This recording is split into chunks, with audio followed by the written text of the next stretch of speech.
कहवा से आवे सत्यनारायण बाबा, कहवा जे होम होई हो। कहवा से आवे सत्यनारायण बाबा, कहवा जे होम होई हो। सखियाँ कहवा से आवे सब देवता, तो धरती आनंद भैले हो। सखियाँ कहवा से आवे सब देवता, तो धरती आनंद भैले हो। स्वर्ग से आवे सत्यनारायण बाबा, अयोध्या में होम होई हो। स्वर्ग से आवे सत्यनारायण बाबा, अयोध्या में होम होई हो। सखियाँ देवलोक से आवे सब देवता, तो धरती आनंद भैले हो। सखियाँ देवलोक से आवे सब देवता, तो धरती आनंद भैले हो।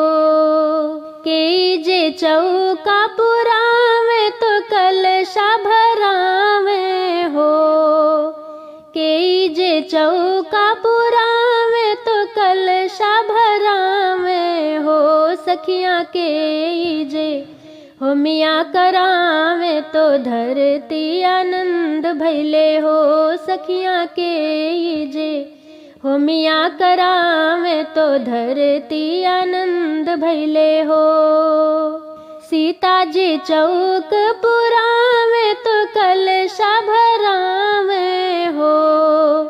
सीता जी चौक पुरावे, तो कलशा भरावे हो। सखियाँ राम जी हवन करावे, तो धरती आनंद भैले हो। सखियाँ राम जी हवन करावे, तो धरती आनंद भैले हो।